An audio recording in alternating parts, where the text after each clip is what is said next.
Dengan sabar dan hikmat-Nya Yesus pimpin hidupku. Firman dan kebenaran-Nya itulah peganganku.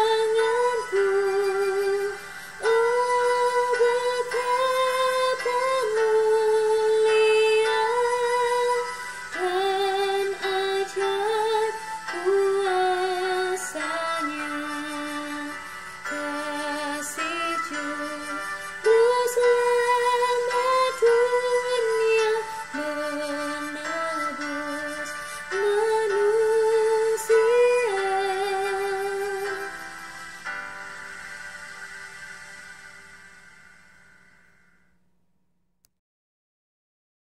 Shalom, salam damai sejahtera dan salam patunggilan.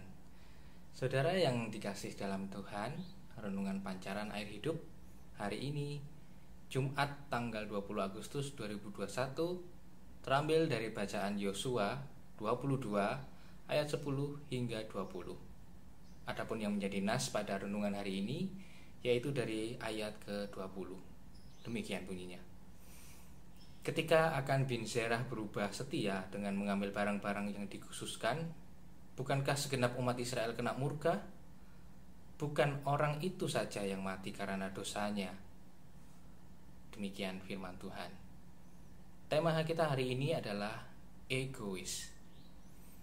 Bapak Ibu Saudara yang terkasih di dalam Tuhan Yesus Kristus, kata egois berasal dari bahasa Yunani, ego. Bisa dimaknai saya atau aku.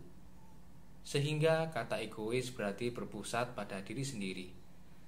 Orang yang egois tidak akan peduli dengan kepentingan orang lain selama kepentingannya bisa terwujud.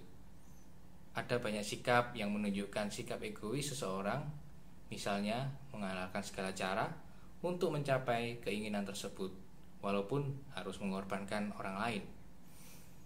Bacaan Alkitab pada hari ini bercerita tentang 3 suku dari Israel, yaitu Bani Gad, Bani Ruben, dan suku Menashe, yang mendirikan sebuah mezbahnya sendiri, mezbah yang sangat besar, megah, dan menghadap ke tanah Kanaan.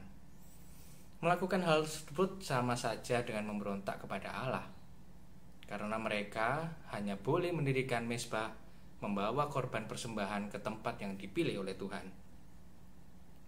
Perintah ini dan segala konsekuensinya sudah mereka ketahui, tetapi mereka masih saja melanggarnya. Mereka pernah mengalami hukuman Tuhan saat mereka memberontak di Peor dengan cara menduakan Tuhan dan menyembah Baal Peor. Mereka juga pernah mengalami hukuman Tuhan saat Akan bin Zerah dari suku Yehuda mengambil barang-barang yang dikhususkan. Karena keegoisan dari beberapa orang yang mengorbankan begitu banyak pihak yang belum tentu bersalah. Dalam kehidupan sekarang ada banyak sikap egois yang terjadi, bahkan di kalangan orang Kristen. Sebagai contohnya, semakin banyak orang yang tidak peduli terhadap penderitaan orang lain, tidak punya rasa empati, simpati terhadap orang lain, menghalalkan segala cara untuk mencapai kepentingan dan memenuhi kebutuhan pribadi. Tidak mau menerima pendapat orang lain, gampang meremehkan orang lain, apalagi jika orang tersebut dipandang tidak lebih darinya. Sikap acuh tak acuh terhadap orang lain, tidak siap menerima perbedaan dalam satu komunitas, merasa dirinya paling benar, dan masih banyak contoh yang lain. Sikap egois hanya akan menimbulkan permusuhan dan perpecahan. Sedangkan sebagai makhluk sosial, manusia tidak dapat hidup sendiri, melainkan saling membutuhkan satu sama lain. Karena itu, Bapak, Ibu, dan saudara-saudara sekalian, para pengikut Kristus diharapkan hadir sebagai pemersatu dan sekaligus menjadi pembawa damai bagi orang lain dimanapun dia berada.